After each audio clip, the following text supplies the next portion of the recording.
दोस्तों, हकीकत के पन्नों से आज मैं प्रीति एक बार फिर आपका स्वागत करती हूँ। और आज हमारे साथ जुड़ रहे हैं शहर ही नहीं मध्य प्रदेश की जानी मानी हस्ती state cyber cell SP Jitendra Singh ji. आज हम उनसे जानेंगे साइबर क्राइम बढ़ने के कारण और उनसे अवेयरनेस कैसे करके हम ऐसे क्राइम से खुद को बचा सकते हैं। इसके साथ ही दोस्तों, आज हम जानेंगे उनकी ज़िंदगी के कुछ खास पहलू, अनछुए पहलू, जिनके कारण आज वो स्ट्रेसफुल रहते हुए पॉजिटिविटी के साथ उनका काम कर रहे हैं और आप लोगों की सभी समस्याओं का निराकरण कर रहे हैं। तो सर, इन सब चीज़ों से कैसे बेहतर तरीके से डील करते हैं, आज हम उनसे जानेंगे। सर, आपका स्वागत है हमारे चैनल पर। और सर, ये जो जर्नी है आपकी पुलिस फोर्स में आने की, वो कहाँ से शुरू हुई सर? थोड़ा सा हम जानना चाहेंगे। देखिए, आपने चूँकि पूछा है कि पुलिस फोर्स की जर्नी कैसे प्रारंभ हुई, तो मैं आपके दर्शकों को बताना चाहूँगा कि मैं मूल रूप से एक इंजीनियर हूँ, एक इलेक्ट्रॉनिक्स इंजीनियर हूँ।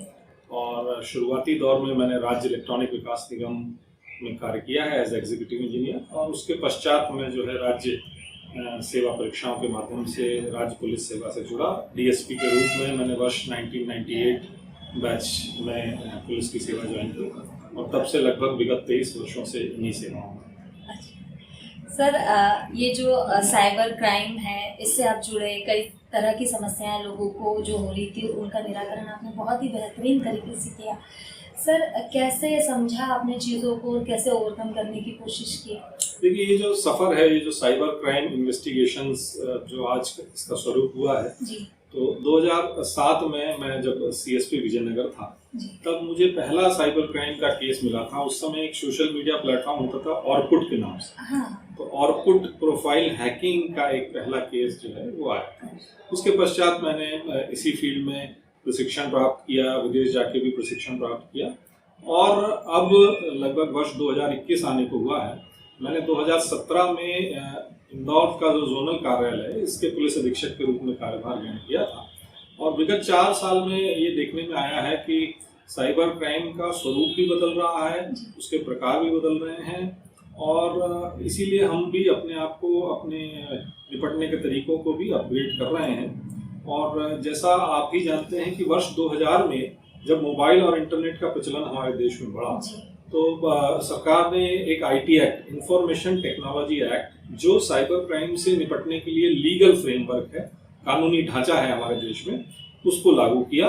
और वो उसका एक अमेंडमेंट भी वर्ष 2008 में हुआ है। और उसी को बेस बनाते हुए हम लगातार जो है साइबर क्रिमिनल्स के विरुद्ध कार्रवाई कर रहे हैं। सर, आपने बताया कि इंजीनियरिंग से फील्ड से आप इस तरफ आए हैं, तो सर वो भी बहुत हेल्पफुल रहा होगा आपके लिए साइबर क्राइम, क्योंकि इंजीनियर हैं आप, तो कई सारी चीज़ें आपके लिए ईजी हो जाता है समझना।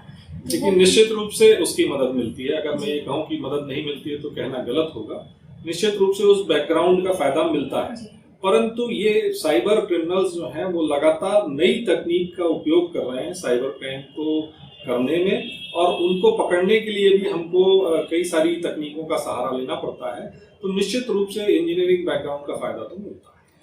सर, काफ़ी लंबे समय से आप काम कर रहे हैं, कई बार चीज़ें बहुत स्ट्रेस देने वाली हो जाती है, तो आप कैसे खुद को स्ट्रेस आउट रखते हैं और प्रॉब्लम्स को सॉल्व करते हैं? देखिए, हालांकि ये व्यक्तिगत प्रश्न है, पर फिर भी चूंकि स्ट्रेस निश्चित तौर पर पुलिस जो सेवाएं हैं, जो यूनिफॉर्म फोर्स की सेवाएं हैं, उसमें स्ट्रेस तो रहता है। और कार्य के जो समय रहता है वो भी थोड़ा अनियमित रहता है। मैं शुरू से खेलों से जुड़ा रहा, तो आज भी मैं जो है प्रातः लगभग 1 से 1.5 घंटा जो है बैडमिंटन खेलता हूँ। और उससे जो है डी स्ट्रेसिंग होती है और उससे मुझे अपनी बाकी जो दिन रहता है उसमें काम करने में, स्ट्रेस जो है उसको रिलीव करने में सहायता मिलती है।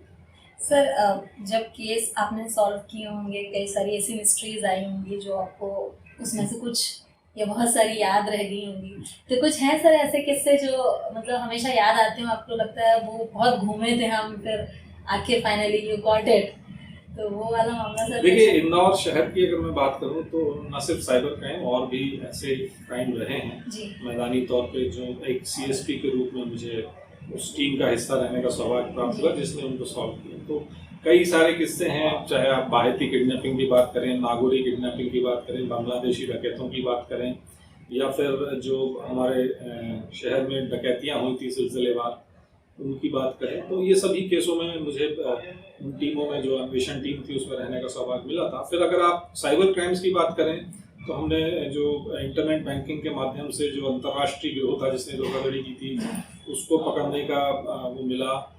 उसके पश्चात लगातार जो है जो शहर में कॉल डिटेल्स बेचने वाला एक गिरोह था सक्रिय, उसको हमने पकड़ा। फिर उसके पश्चात तमाम जो OTT प्लेटफॉर्म पर अश्लीलता फैलाने वालों को पकड़ा।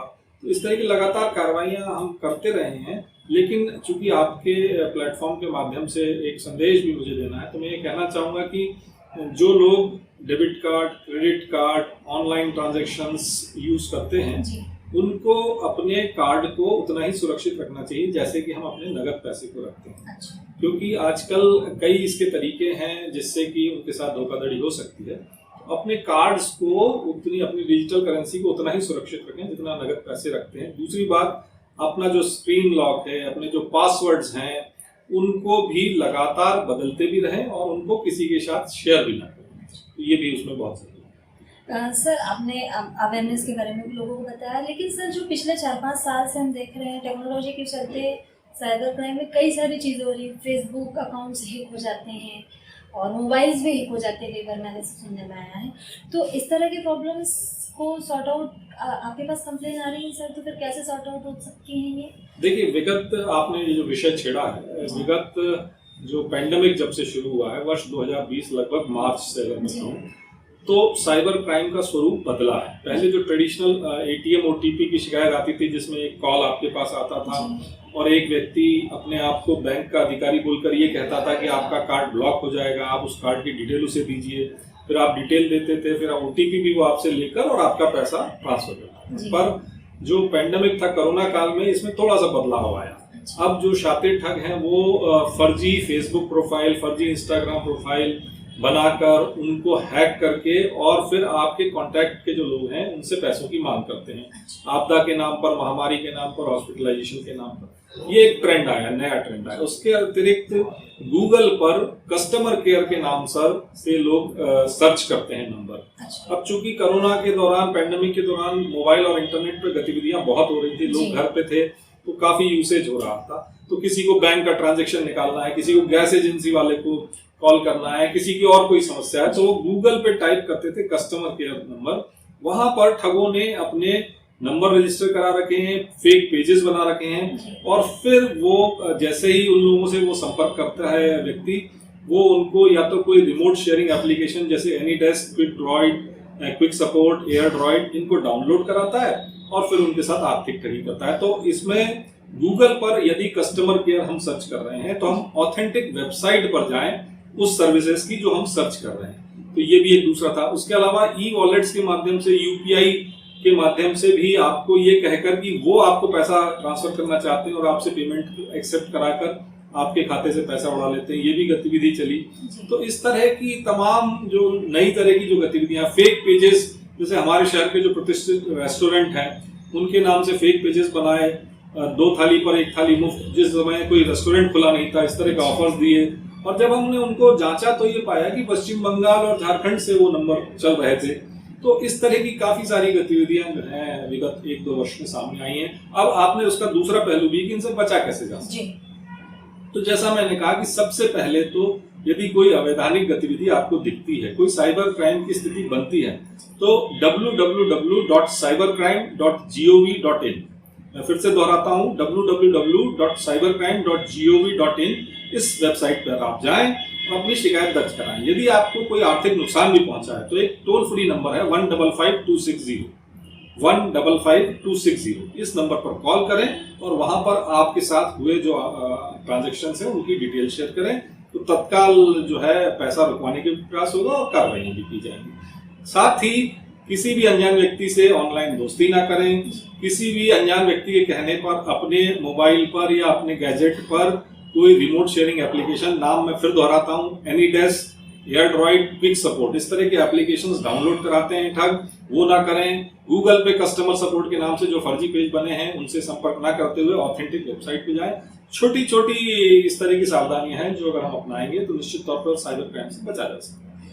सर, एक सवाल और है ये कि जो क्राइम जिन लोगों के साथ हो रहे हैं, साइबर ठगी जो हो रही है या जो भी साइबर से लेके दिक्कतें आ रही हैं लोगों को, तो वो कि कौन सा एज ग्रुप ज़्यादा है सर? बुजुर्ग लोग हैं, यंगस्टर हैं या बच्चे हैं? देखिए, इसमें मैं ये बताना चाहूँगा आपको कि जो सोशल मीडिया पर अश्लीलता या फेक प्रोफाइल इस तरह की जो गतिविधियां हुई हैं उनका हमने एनालिसिस किया है और ये पाया है कि 18 से 35 साल की युवतियां जो हैं या महिलाएं हैं वो इसमें सबसे ज्यादा अफेक्टेड हैं। जहां तक सोशल मीडिया प्लेटफॉर्म पर अश्लीलता और फेक प्रोफाइल बनने की बात है, उसके बाद फिर जो आर्थिक या फाइनेंशियल फ्रॉड जो होते हैं, डेबिट कार्ड, क्रेडिट कार्ड के, ऑनलाइन बैंकिंग, उसमें सभी वर्ग हैं। ऑनलाइन गेमिंग, चूंकि अब आप उस तरफ जा रहे हैं, तो बच्चों से जुड़ा एक विषय है ऑनलाइन गेमिंग। बच्चों से जुड़े वैसे 3 विषय हैं। एक होता है साइबर ग्रूमिंग, जिसमें कोई भी व्यक्ति बच्चे को अपना प्रोफाइल गलत बताकर उससे दोस्ती करता है और उसको गलत राह पर ले जाता है, उसको साइबर ग्रूमिंग बोलते हैं। फिर साइबर गेमिंग यानी ऑनलाइन गेमिंग, जिसमें बच्चे खेल के दौरान कोई एसेसरीज खरीदने के लिए या और कोई गतिविधि करने के लिए कोई उनको अपरोक्ष रूप से गाइड करता है। फिर बच्चे उसमें, कई बार हमारे पास ऐसे भी केस आए जिनके अभिभावक के कार्ड से बच्चों ने अनाधिकृत रूप से पैसे भी ट्रांसफर किए हैं, चाहे वो मोबाइल खरीदने के लिए किए हों, चाहे कोई एसेसरीज खरीदने के लिए किए हों, ऐसी भी स्थिति आई। तो हम बच्चों की लगातार काउंसलिंग भी करते हैं। और जो तीसरी चीज है दैट इज साइबर बुलिंग, यानी जो बच्चों को, जो कमजोर बच्चा होता है उसके बारे में टिप्पणी करके और उसका परिहास करने का या उपहास करने की जो बात होती है, तो ये 3 गतिविधि बच्चों से संबंधित चलती है। बच्चे आजकल ऑनलाइन क्लासेस अटेंड कर रहे हैं, तो ऐसे में पेरेंट्स का, टीचर्स का रोल भी बहुत इंपॉर्टेंट हो जाता है कि वो इस बात पर निगाह रखें कि बच्चे कहीं इन तीनों गतिविधियों में से भी कोई गतिविधि अनाधिकृत रूप से तो नहीं कर रहे, उसके चलते कोई अपराध की स्थिति तो नहीं बन रही।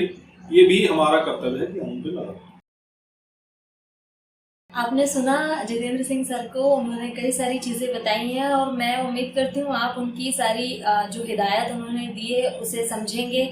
और ये जो अपील उन्होंने की है, नंबर बताए हैं आपको, ईमेल आईडीज़ दिए हैं सर ने, तो साइबर क्राइम से बचने के लिए, सतर्क रहने के लिए आप उनका उपयोग करेंगे, उनकी बातों को मानेंगे। और जो मुझे उनकी लाइफ से सीखने को मिला है दोस्तों, वो मैं आपको बताना चाहूँगी। सबसे बड़ा बात जो उन्होंने कही है स्ट्रेस फ्री रहने के लिए, वो आज भी अपने आप को स्पोर्ट्स से जुड़े हुए हैं, मॉर्निंग में खुद के लिए थोड़ा सा समय निकालते हैं। और एक जो उनकी सीक्रेट सक्सेस मैंने उनसे बिना पूछे जाना है, वो है उनकी स्माइल। उनके चेहरे पे खिली हुई स्माइल ये बताती है कि अगर आपको हमेशा पूरे दिन बेहतर काम करना है तो स्माइल फेस पे रहेंगे, जिससे आप अपने आसपास का एटमॉस्फेयर पॉजिटिव रख पाएंगे। और जहाँ तक बात रही साइबर क्राइम की, तो पेरेंट्स और टीचर्स को अवेयर होने की बच्चों के प्रति बहुत ज़्यादा ज़रूरत है, क्योंकि आज का जो दौर चल रहा है, बच्चे ऑनलाइन क्लासेस ले रहे हैं। तो सर ने बताया है उस तरह आप अपने बच्चों का ध्यान रखें, साइबर क्राइम से बचने की कोशिश करें और अवेयर रहें। अवेयर रहेंगे, सुरक्षित रहेंगे। कीप वॉचिंग हकीकत के पन्नों से।